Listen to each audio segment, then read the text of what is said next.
Bon, bah, je vous remercie. Alors, tous, c'est peut-être un grand mot parce qu'on n'est pas forcément si nombreux, mais on est de façon hybride. C'est un système qu'on inaugure avec, cette séance, ce séminaire de cet axe. Donc, je rappelle qu'à Auroch, tous les projets d'Auroch sont organisés maintenant par axe, comme nombre de laboratoires, et qui sont thématiques, c'est-à-dire qui répondent à une problématique.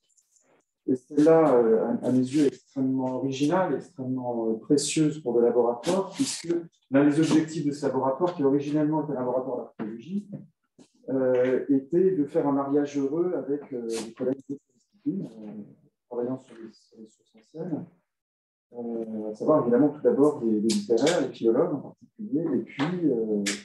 et puis aussi d'autres disciplines comme la linguistique, qui est vraiment une discipline extrêmement importante, et je crois est extrêmement riche à bien des égards pour l'étude des sources antiques et pas simplement pour l'étude des langues.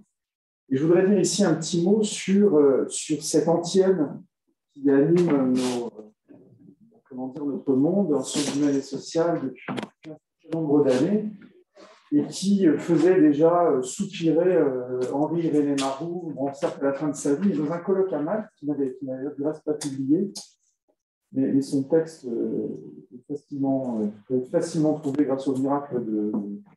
d'Internet, et notamment sur Google, où il se plaignait du songe creux qu'était, selon lui, cette fausse modernité de l'interdisciplinarité. Et c'est vrai que, particulièrement à mesure que les sciences humaines et sociales se sont taillées une place importante au CNRS, cherchant parfois un peu à courir après les sciences dures, ont voulu absolument se marier par force, de façon parfois, il faut bien dire, assez considérée, avec les sciences dures, sans forcément grande réflexion, mais cette interdisciplinarité qui, forcément celle de l'époque, d'Henri-René Marou, et on parle des années 1970, à la fin des années 60, était à l'époque un mariage vécu comme un mariage forcé et assez mal vécu. Évidemment, vous savez tous et nous savons tous aujourd'hui, pour un certain nombre de disciplines, je pense en archéologie en particulier, le développement des disciplines de sciences dures que nous avons convoquées sur nos objets à nous, et non pas l'inverse, évidemment considérablement enrichi le regard que nous portions sur les sites et nous a permis d'envisager, et c'est particulièrement pour un secteur qui est cher à Véronique Brocchieri ici, qui en parlera très certainement, tous les champs qui correspondent notamment aux études religieuses, qui se sont vus dotés d'informations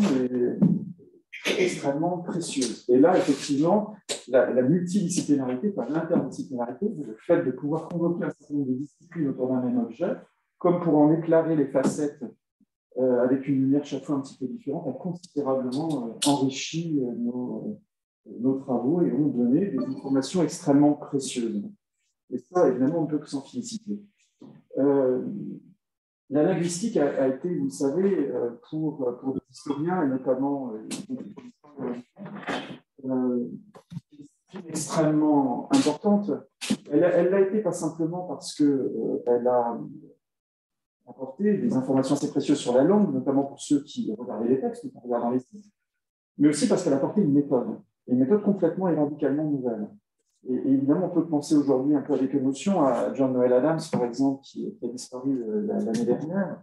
et on a pu voir la richesse extraordinaire que son regard a porté sur les sources anciennes. Et particulièrement sur des grandes questions qui sont des sortes de serpents de mer, en tout cas pour l'histoire romaine, que sont cette romanisation. Alors, certains refusent même d'en parler aujourd'hui. Patrick Leroux renie en quelque sorte ces premières années, trouvant que méthodologiquement, ça n'allait pas du tout. Mais il est vrai que par le biais de la linguistique, par le biais d'un regard particulier, pour lui-même, il est vrai qu'on arrive à des choses assez intéressantes. Je veux dire que même dans mon cas, je trouve que cette lecture même d'Adams et d'autres m'ont mieux permis de comprendre comment par exemple, la région punique avait été accueillie dans le monde romain, et que les stèles que l'on appelait, notamment Saturne, que l'on connaît bien, d'époque romaine, où on trouve parfois soit la langue punique, soit des modes rituels qui ne sont pas des modes rituels proprement romains du tout, parce que soit la divinité est appelée mensonge à ordonner ceci ou cela. Et donc la stèle illustre un mode cultuel qui est un mode cultuel que naguère Paul Veyne appelait oriental, et qui en fait, effectivement, dans un certain point de vue extra-romain, il semblait que la réponse à cette question, elle était bien exprimée dans un vocabulaire et dans une méthodologie qui venait de la linguistique. Et qu'il fallait regarder, comme John Noël Adams avait fait, penser à ces systèmes d'emprunt et le fait que l'emprunt est parfois pas du tout en contradiction avec le lien d'accueil de cette nouvelle langue, et donc cette nouvelle religion, en quelque sorte. Au contraire, permet parfois de mieux l'exprimer. Et en l'occurrence, pour ce cas-là, il me semblait que c'est bilingue, à la fois linguistiquement et religieusement, était une façon de manifester un ordre entre deux religions, renvoyer à la sphère privée et domestique, donc quelque chose de pas très important d'un point de vue romain, ce qui était le registre punique, si vous voulez, et puis du côté romain, la religion contractuelle chère à John Child, là, qui formait le cadre et qui ordonnait cela. Et on avait en quelque sorte des stèles qui manifestaient par un mélange, un syncrétisme, comme le disaient les anthropologues évolutionnistes du début 20e, mais, comme Spencer, Davenport et d'autres, mais plutôt quelque chose qui relevait de la mise en ordre, chère à, effectivement, la culture romaine, une mise en ordre qui épousait ce que j'avais appelé un principe de hiérarchisation, qui était directement hérité d'un pendant de ces études linguistiques appliquées au monde ancien, qui était l'anthropologie, et ce principe de séparation qu'avait utilisé Georges Ballandier en son temps, ayant justement cherchant à trouver une issue à ce que l'on appelle le syncrétisme. Et on ne peut que regretter que cette expression syncrétisme, syncrétisation, comme l'appelle André-Marie dans ses travaux, continue d'avoir encore sa place et même rejaillisse un petit peu partout, y compris d'ailleurs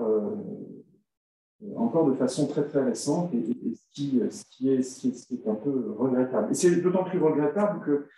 il ne faudrait pas évidemment que ces réflexions que nous menons ensemble arrivent à mélanger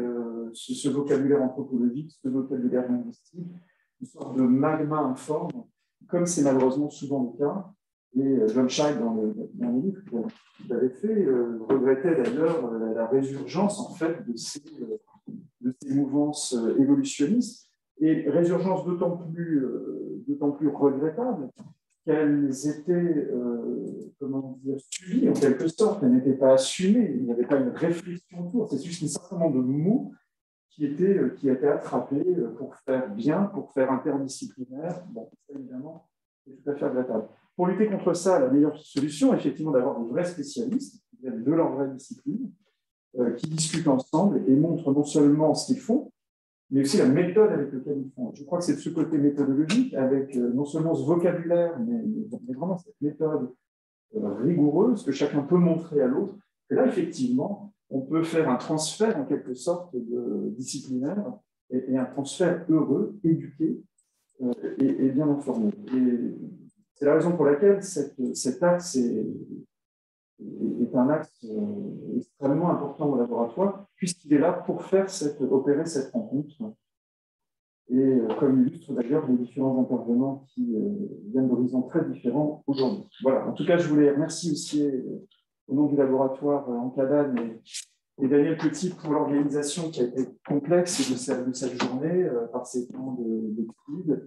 Je voudrais remercier Ricardo, j'ai parti pour venir aussi, oui, tous les fois, c'est vrai, on est ensemble,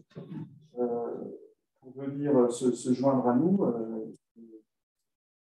Je sais, comme lui, c'est un directeur de laboratoire, surtout d'un laboratoire commercial. Il faut avoir comme emploi du temps, donc je le remercie vraiment vivement,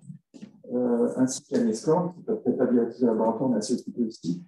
Donc, et c'est aussi l'idée de ces rencontres, c'est qu'elles ne soient pas enfermées sur leur. C'est une réflexion que nous avons en commun, et on prend les compétences évidemment là où elles sont. Voilà,